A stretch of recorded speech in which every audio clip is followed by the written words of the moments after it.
Probably the greatest lesson that I've learned over the years actually came to me from my husband, Joe Wycoff, who is also a coach, and we worked together for years. And he really taught me that it's most important to look at the big picture of what we do in speech and debate. It's something that we call the real final round.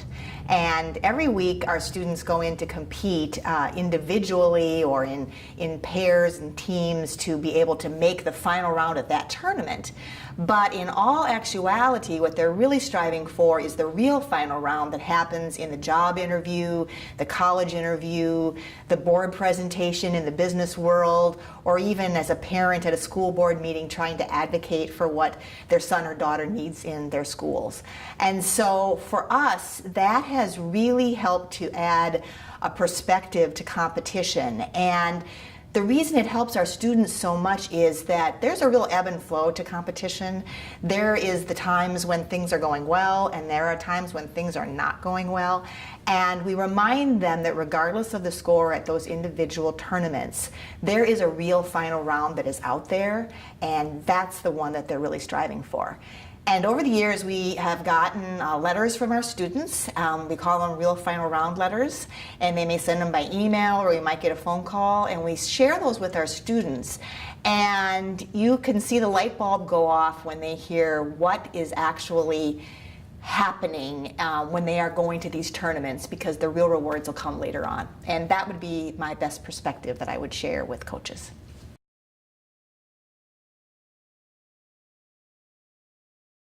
The slogan that I have probably had at the center of my coaching career for years is the advice that I would offer other coaches. And it's a saying, it's not terribly profound, but it is that excellence is the goal and winning is the bonus. And the reason that I really like teaching kids about that is that I think that excellence is a much higher standard to strive for than actually winning a round. Now, that doesn't mean that excellence and winning are mutually exclusive. They can actually coincide. But I have found that if you strive for excellence, it's a much higher standard, and it has students continually work to improve. Because you could have a student that maybe succeeds in a round, but it's because they are a varsity competitor and they're against novices. And so they may begin to think that they're really good at what they're doing, but then when the time comes that they have tougher and tougher competition, if they're not always striving to become the very best that he or she can be, then they may rest on those laurels and not make the success. So I feel that if you strive for those higher standards, your program will succeed, and most importantly, your students will succeed.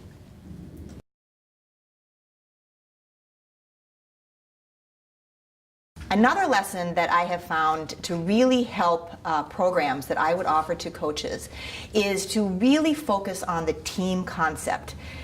The idea that people working collectively can make a big difference. One of my favorite quotes is by Margaret Mead. It is the idea that never doubt that a small group of committed individuals can change the world. Indeed, it is the only thing that ever has. And in our program, yes, a student may go into a round and compete individually, but each student should know that he or she is part of something much bigger, and that really gives meaning to what the student is doing. And I feel that when they see that they're part of the whole, they really want to work for that whole. And frankly, as a job skill, that's critical, because right now in the workplace, one of the most sought after skills, in addition to communication, which we're all about, is collaboration, the ability for teams to work together. And so if part of what we do in our programs can not only be to enhance the communication skills, but the collaboration and team building skills, then I think we have really succeeded in terms of program building.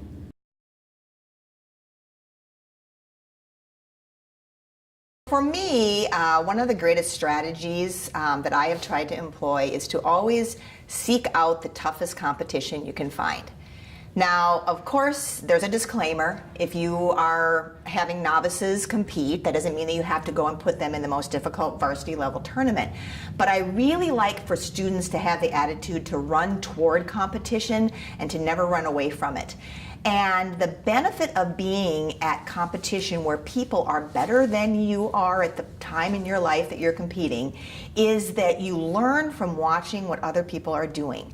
And just being in a round with someone who is performing well is a way that a student can learn by example. And it's also a great training ground for the difficult tournaments that everyone faces each year during the season. At the end of the season, there's maybe the qualifier for state or the state tournament or the qualifier for nationals or the national tournament.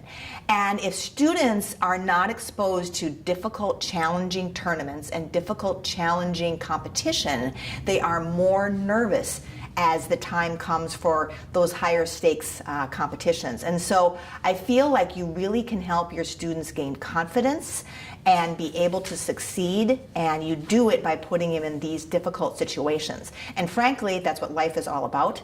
Life is about challenges. And so when you prepare your student to meet the challenges of competition, you prepare them in the long run to be able to succeed in the workplace and in their life. So it's a great way to help students learn their confidence early on in life.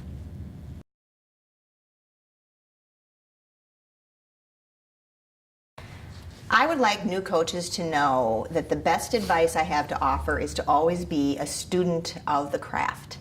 The idea is that you can always be learning something.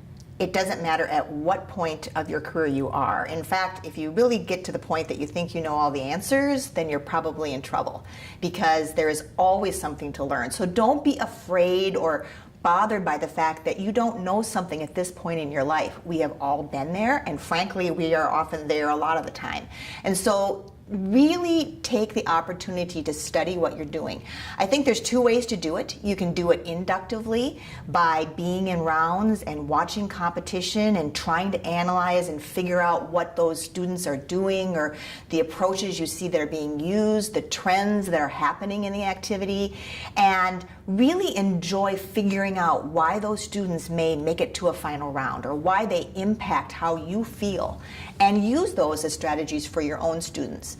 But I also think that deductively, you can be put in situations where you can learn directly from others, where they're presenting that information to you.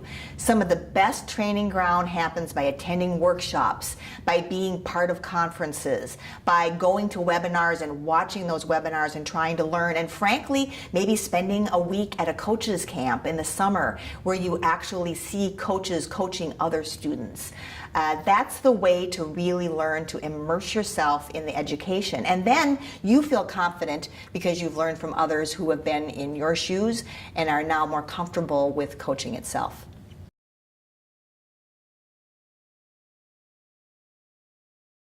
I also think that a really good piece of advice for coaches, particularly new coaches, is to think of what you're doing as a work in progress and to teach other students that what they are doing is a work in progress.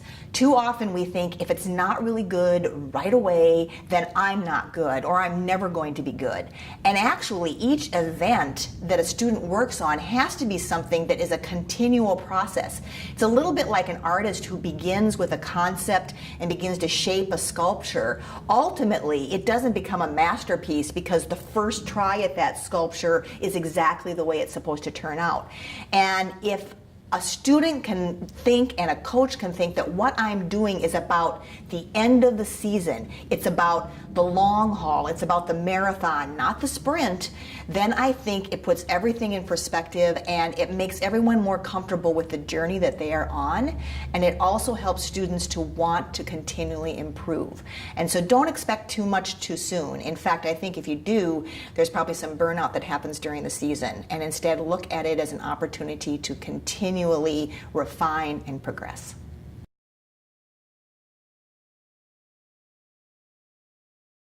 I think being a motivator is one of the key roles that a coach can play. And foundationally, I think that all motivation begins with having a really good rapport and relationship with your students. And that means that students know that you care about them as individuals and that they may be competitors, but most importantly, they are people who need that encouragement and guidance. And I have found that students are really hungry for positive feedback, for constructive criticism. And as a teacher, I think it's important to always help students understand that there is a difference between criticism and constructive criticism. And that is that you are offering things to help the student improve. And of course, you have to temper it with the ability level of the student at the time. But I'm always proud of the fact that my students know that when I talk to them, I am honest, I try to be tactful, I try to be respectful, and I try to let them know that we're in it together and that I'm there to help them. And if that guide on the side can't be the person that helps them, then who can? And I think that always knowing that they have someone in their corner makes a difference for them. So when they feel like, even though they might be up front and alone at the time of a performance, there's someone that's really been with them all along. And that's the best way to motivate students.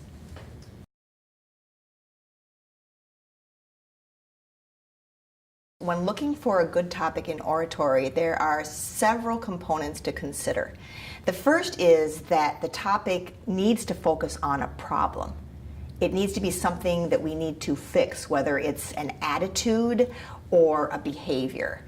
And that will be the motivating force for looking for a good topic. The second thing is that that topic has to have both common ground and significance, meaning that it has to be something that an audience can relate to, that they feel is part of their lives, that they can feel a common bond with, that they can apply. But it also needs to be significant enough or important enough for the audience to listen to for those 10 minutes and to feel like tackling this problem is worth the investment. That doesn't mean that it has to solve the world, but it needs to impact that audience's life in a meaningful way. I also think that it's important that the topic offers eventually a new lens or a new perspective to look at when working on the topic.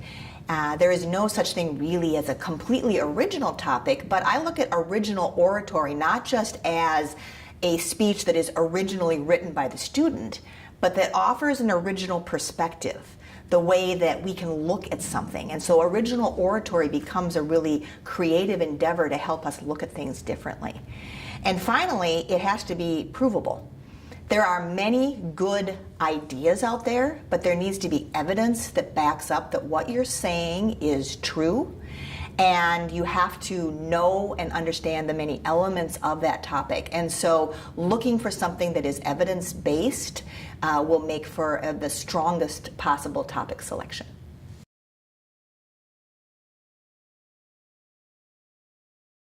In terms of oratory, there are some best practices that students need to consider when looking for evidence.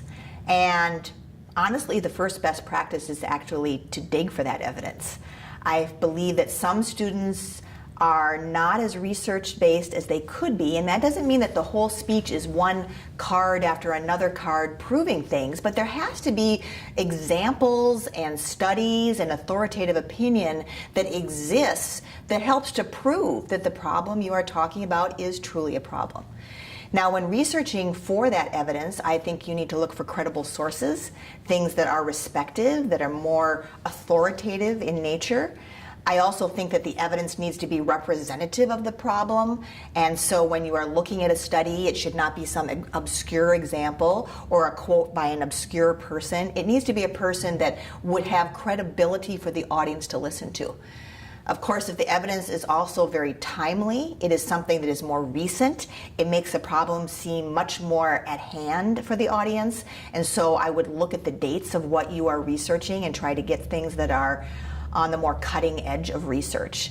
And ultimately, I think that you just need to look at the evidence and look at the appeals that you can offer.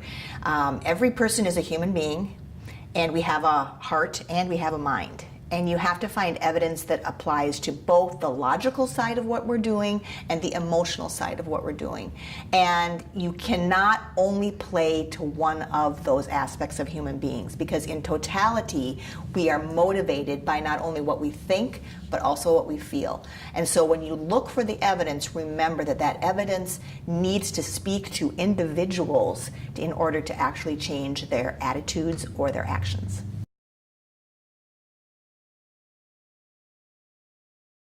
One of the things in oratory that I think really helps a student to build a strong delivery is probably a little unconventional, but it really works. And that is something that we do at our school, where we have a student actually sit in a chair and deliver the speech as though it was a conversation with a person.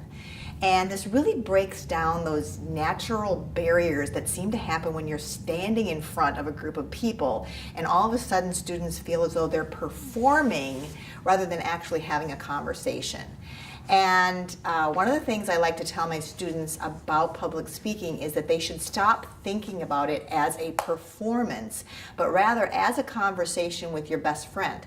The only difference is that instead of having one best friend that you're talking to, you now have a room full of people that you're talking to, and each of them are individuals that you want to have a conversation with. And this allows students to really rethink the nature of delivery, and I think it builds really good conversational skills.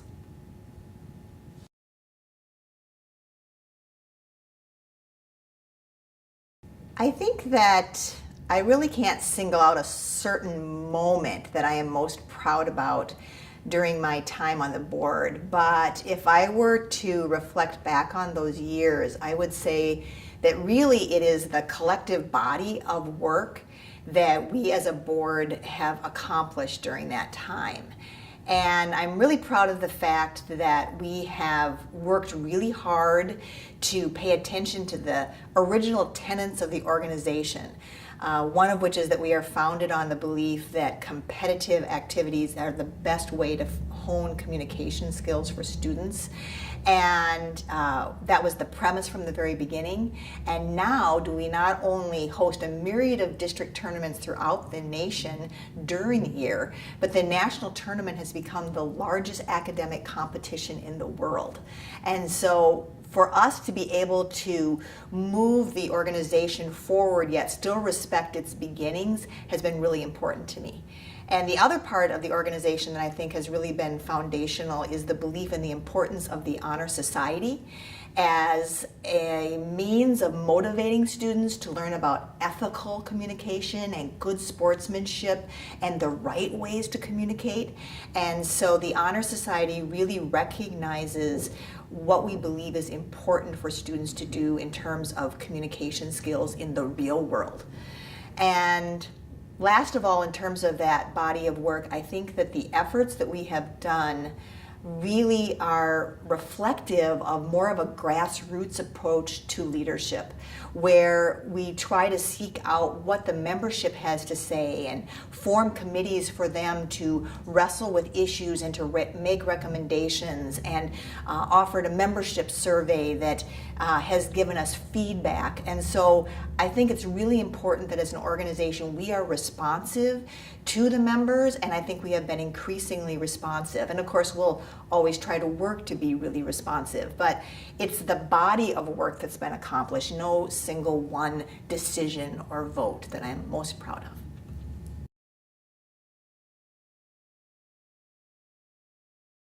During my coaching career, I have had the privilege of working at both a really small school, population of 200 students, and I was there for 10 years. And then later I had the opportunity to work at Apple Valley High School and come there, and at that time the school was 2,200 students. So really it's two totally different experiences that I had, but I loved both of them, I think for different reasons.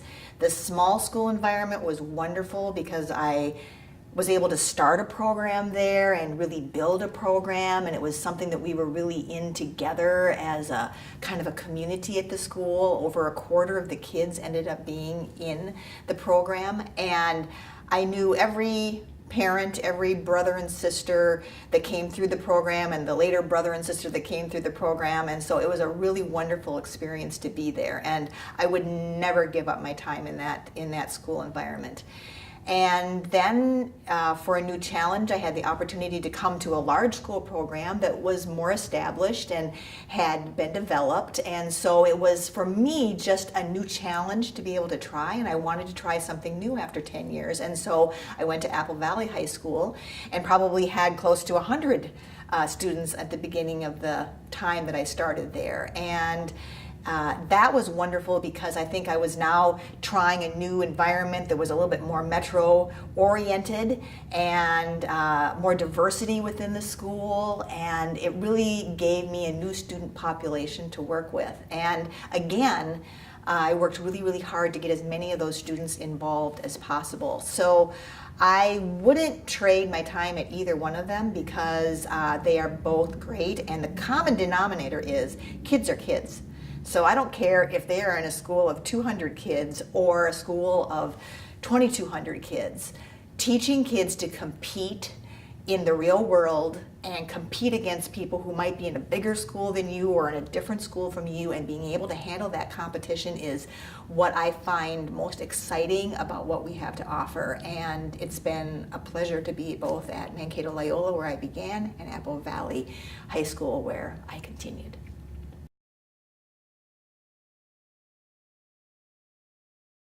I think on my early part of my career, I watched lots and lots of people in terms of their students competing at nationals. And so I really was impressed by people like Art McMillan or Lanny Naglin, who were, in the first case, excellent in oratory, and Lanny was wonderful at interp and oratory, and I would see these students continually excel.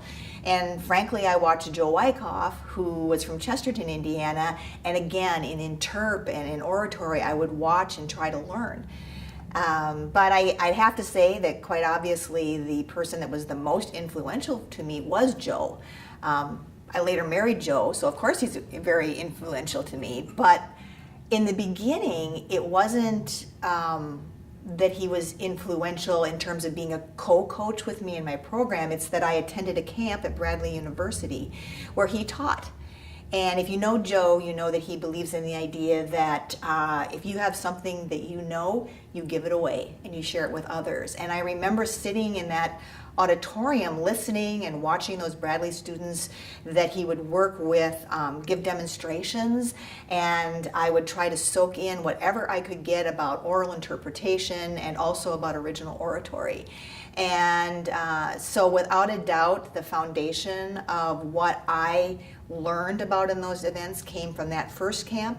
And then I later had the opportunity to work at another camp, University of Iowa, where I was teaching in Lincoln Douglas debate at the time. But in my off rounds, I would go and listen, in particular to the oratory sessions that were being done. And that was really, really influential to me. So I would be remiss if I ever thought that what I have learned I did on my own. It's from learning from the best of people before me, and certainly everything that Joe was able to teach me before we coached together. And frankly, once we started coaching together, I think we still learned from each other a lot. We approach things a little differently, but they complement each other, and so I continually learn from him.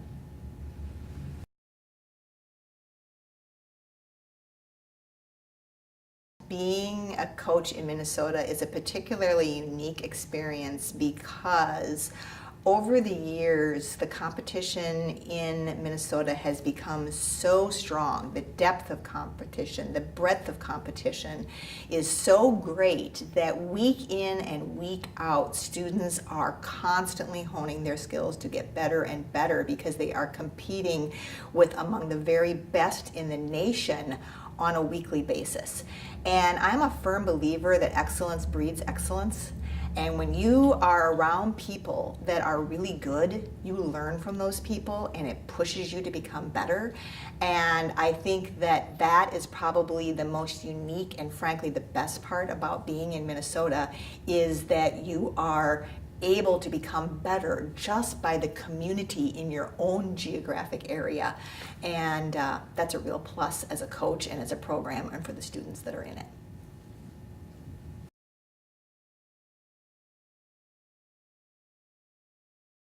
In terms of my favorite events to coach, I would say that over the years there's really been three that I am most partial to. The first is Lincoln Douglas debate. It is that part of my mind that loves to deal with arguments and to learn about values and be able to help kids wrestle with those issues. And I love the one-on-one nature of Lincoln Douglas debate, where students individually are interacting and are fully responsible for the positions that they are in. And so that for me was a real challenge. And frankly, Lincoln Douglas debate began at the early part for my career. When it started, I was starting as a coach. So for me, it was a natural fit to be able to do that. And I love my years in Lincoln Douglas debate coaching. I also love of the interp events, dramatic interp the best. I love the feeling of drama and bringing stories to life. I think those stories also are beautiful in prose and poetry, but there's something about the characters that students are able to embody in drama that really make me excited as a coach to work with, and so I love that event. And then my final event, which if I had to pick one of the three that probably over the years I'm nearest and dearest to my heart, I would say, would be original oratory. I love it because it is the best of the head and the heart for a student. It brings the logic and the mind together, but it also moves people with a message. And it is, of course, the most mainstream type of event that we do, where a student could give that oratory at a public event and people would immediately understand it and then carry that on into the workplace and be able to do it in terms of the skills on a daily basis. So all of the events are great. I have utmost respect for all events because I think each of them work for a niche for each type of student and the strength of that student. But if I had to pick the ones that I would say are my most favorite, those would be it. And of all of them, I particularly love oratory.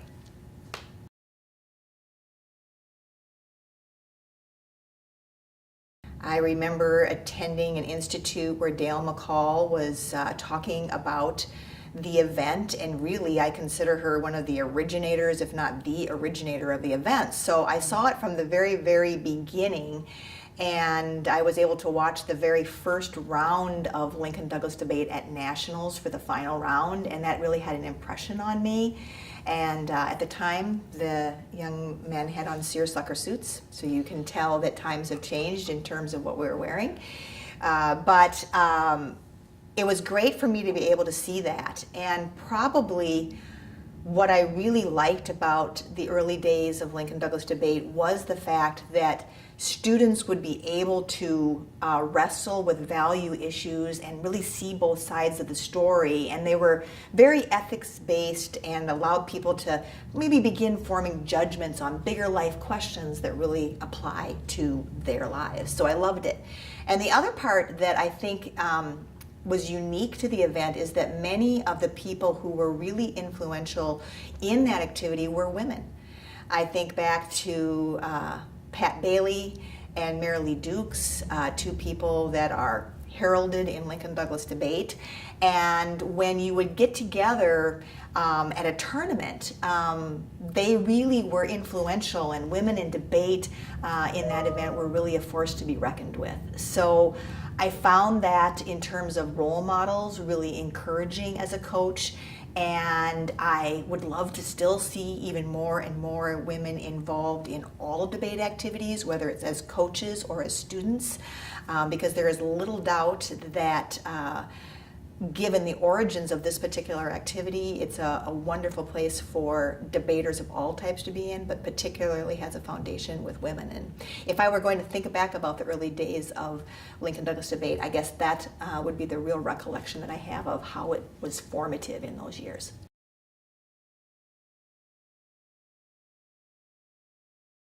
I have been asked what is one of my proudest moments of coaching.